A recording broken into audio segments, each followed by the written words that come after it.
ఓం శక్తి గురుభ్యో నమః. మహాగణాధిపతయే నమః. హరి ఓం శక్తి శివాయ పరబ్రహ్మణ్యే నమః. జయ విజయ రామ జయ విజయ రామ జయ విజయ రామ జయ విజయని ఆదిపరాశక్తి జయ విజయని ఆదిపరాశక్తి. హరి ఓం శక్తి శివాయ పరబ్రహ్మణ్యే నమః. రేపు వచ్చే పౌర్ణమికి గ్రహణము ఉన్నది. ఈ గ్రహణములో కుంభరాశిలో జరుగుతుంది. ధనిష్ట, శతభిషం, పూర్వభాద్ర నక్షత్రాల వారికి ఉంటుంది. అయితే వీరు శాంతి చేసుకోవాల్సిన పరిస్థితి ఉంటుంది. అయితే ఇక్కడ గ్రహణము అంటే ప్రతి మనిషికి ఉంటుంది. ఇది ఏంటంటే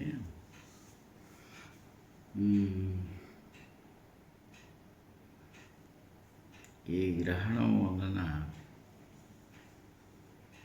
ప్రతి మనిషికి గ్రహణం ఉంటుంది. అయితే మేషరాశి అంటే మేషరాశి అనగా తల అనుకోండి. మైన్ ఏదైతే ఉందో లగ్నమైన రాశి అయినా ఇది మొదటి భాగము తల, రెండో భాగము వాక్ అంటే మౌత్ అన్నమాట, మూడోది కంఠము, నాలుగోది హృదయము, ఐదోది ఉదరము, ఆరోది పొత్తికడుపు, 7 అంగము, సప్తమం స్థానం, 8 తొడలు, 9 మోకాళ్ళు, 10 మోకాళ్ళ కింద భాగం, 11 మరింత కింద, 12 అంటే పూర్తిగా పాదాలు అన్నమాట. ఇప్పుడు మేషరాశి వారికి 11వ స్థానం అంటే ఈ 11వ స్థానంలో అంటే ఎక్కడ వస్తుంది? మోకాళ్ళ కింద. అంటే ఈ గ్రహణము ఏంటంటే అనారోగ్యాలను చూపించేది అనేది అర్థం. అయితే ఈ గ్రహణం అన్ని వారు చేసుకోవాలి. చేసుకోనందుకే మనకి అనేక రకములైన వ్యాధులు, అవయవాల్లో లోపాలు, వ్యాధులు ఇలా అన్నీ వస్తానికి కారణం అవుతుంది. మేషరాశికి 11వ స్థానం లాభస్థానం. అలాగే ఏకాదశంలో భార్య కూడా వస్తుంది. అలాగే ఇక్కడ వృషభ రాశి వారికి వచ్చినప్పుడు కర్మస్థానం. మిథున రాశి వారికి భాగ్యస్థానం, ఆర్థిక వ్యవస్థలు. అలాగే చతుర్థ స్థానం కర్కాటకం వారికి అష్టమాధిపత్యం అంటే ఆరోగ్యం, మళ్ళీ ఆయుష్, అనారోగ్యాలు ఇవన్నీ అన్నమాట. ఇట్లా సింహరాశి వారికి సప్తమ స్థానం మళ్ళీ అంటే భార్యాభర్తలు. అలాగే కన్య షష్ఠ స్థానం, తర్వాత తుల పంచమ స్థానం, అలాగే వృశ్చికం చతుర్థ స్థానం. మళ్ళీ చతుర్థం అంటే మీకేమైంది? ఆత్మస్థానం ఇదన్నమాట. ఇప్పుడు ఈ విధంగా నడిచినప్పుడు తృతీయ స్థానం ధనుసుకి, మకరానికి అయితే ద్వితీయ స్థానం, కుంభానికి అయితే జన్మస్థానం, మీనానికి వ్యయస్థానం అంటే పాదాలు. ఇట్లా అవయవాల యొక్క విధానంలో దోషాలు వస్తాయి. సహజంగా ఏంటంటే ఈ గ్రహణం అంటే విషము అనే పదం కూడా వాడతాం. అంటే ఆ ప్రాంతాలలో ఆ విషం అనేది వస్తుంది. కాలమానంలో కలిసి వచ్చినప్పుడు వాళ్ళకి అనుగ్రహం ఇదైనప్పుడు మళ్ళీ మనకి ఆ యొక్క భావాన్ని బట్టి దోషాన్ని బట్టి మనకి జరిగే దశ అంతర్దశ విదశలు సూక్ష్మ దశలను బట్టి ఈ యొక్క లోపాలు అనారోగ్యాలు మనకి కారకత్వంగా వహిస్తుంది. అందువలన ప్రతి ఒక్కరూ మానవులు అనేవారు ప్రతి ఒక్కరూ ఈ అవయవ దోషాలని నివృత్తి చేసుకొనుటకు ప్రతి మనిషి చక్కగా అవకాశాన్ని వినియోగించి దాన ధర్మాలు చేసుకోవాలి. అయితే ఇది రాహుగ్రస్తము. అయితే ఈ మినువులను ఈ చంద్రుడికి బియ్యము ఇస్తారు. అయితే మరి సప్తమ స్థానంలో కేతువు ఉన్నాడు కదా. ఏదేమైనా అంటే ఆ కేతువు మరి ఆపోజిట్ డైరెక్షన్, అంటే భార్య అయితే భర్త, భర్త అయితే భార్య అవయోగాలు ఉన్నాయి కదా.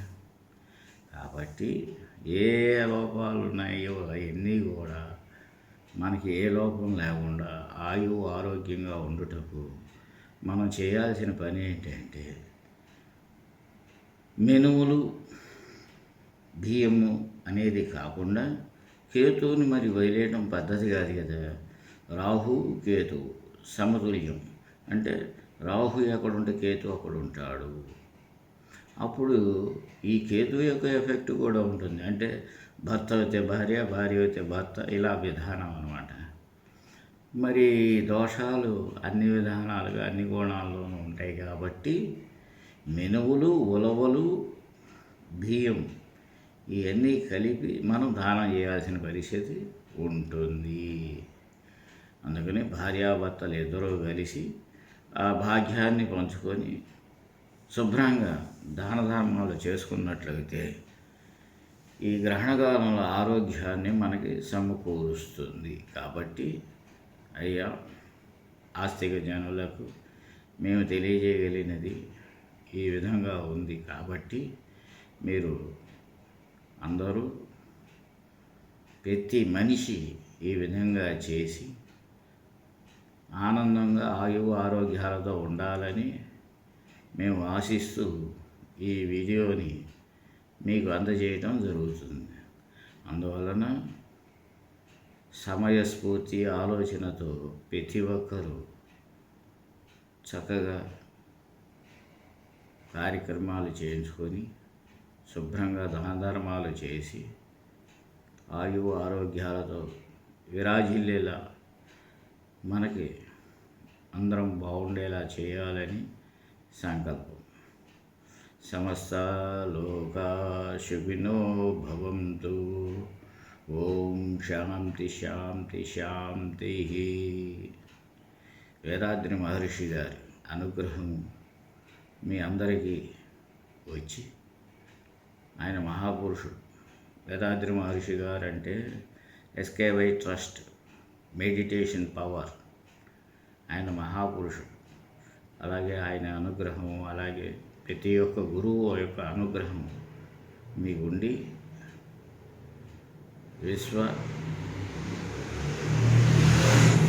ఋషి దేవతాభ్యో నమః, బ్రహ్మ ఋషులు గోత్ర దేవతాభ్యో నమః. ఈ విధంగా బ్రహ్మ ఋషులు ఎందరి గోత్రాలు ఏదైతే ఉంది వాళ్ళ నా గోత్ర దేవతాభ్యో నమః. కాబట్టి అయ్యల్లారా, నాస్తిక జనులారా, ఆస్తిక జనులారా, ప్రతి ఒక్కరికి మీకు తెలియజేసింది ఏంటంటే మీరందరూ సమయానుస్ఫూర్తితో ఈ కార్యక్రమాన్ని ప్రతి గ్రహణానికి చేసి ఆయువు ఆరోగ్య ఆనందాలను పొందుతూ ప్రశాంత జీవితాన్ని పొందాలని ఆ దేవుని యొక్క కృపా కటాక్షాలు, అమ్మవారి అనుగ్రహం, విశ్వ సర్వదేవతల అనుగ్రహం పొందాలని ఆకాంక్ష. సమస్త లోకా సుఖినో భవంతు. ఓం శాంతి శాంతి శాంతి. హరి ఓం, హరి ఓం, హరి ఓం. జయ విజయ రామ, జయ విజయ రామ, జయ విజయ రామ. జయ విజయిని ఆదిపరాశక్తి, జయ విజయిని ఆదిపరాశక్తి. హరి ఓం. నమస్తే.